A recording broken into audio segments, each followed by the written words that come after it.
kind of vaguely remember the first few times. I guess my dad has always had, since I've known him, kind of had like not bald spotting, but just barely any hair on the top.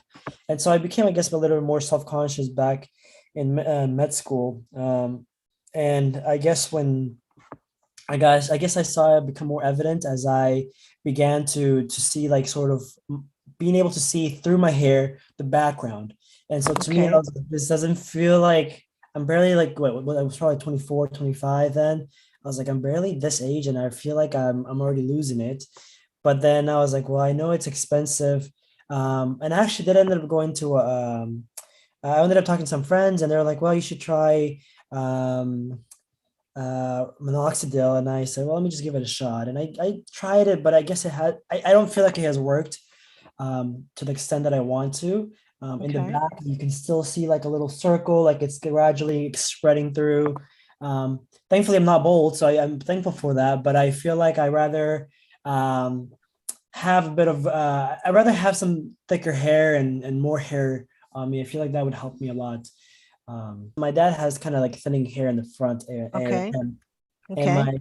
my my grandpa's from my mom's side was kind of also have a lot of thinning hair. Actually, even my both sides of both grandparents actually have thinning hair. Okay. So there's some hair loss in the Yes, family pool. correct. Now, this concludes my portion of the slides. For my part one, Doctor will give you more slides about the science behind everything that we do here. Any slides you want me to go back over, or you want to have any questions about? No, this is all great. Yeah, I'm excited to see exactly how this turns out, like I was saying, Very and good. just exactly see what my panel looks like as well. All righty. So at this point, we will go over the blood work. I know that we'll send you the panels to you so you can get it done at your hospital. Okay. All right. Very well. So now I'm going to just kind of go over your photos a little bit and we can just about wrap this up. Okay.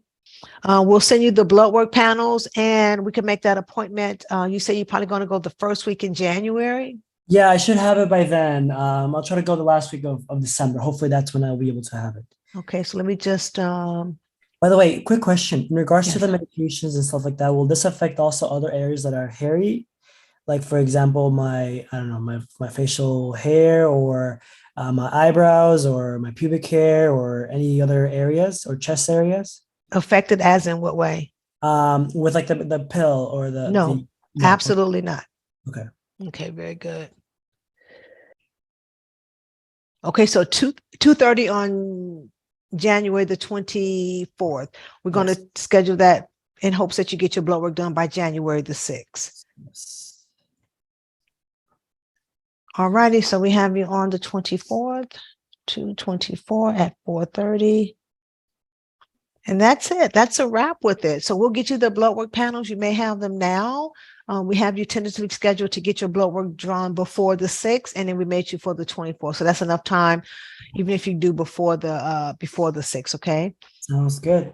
Yeah, no, I'm like, really excited to see exactly how this turns out and to see. I'll feel more confident. So thank you so much for your time, and I appreciate it. I'm excited, like I said. So I look Oh, forward to seeing it grow.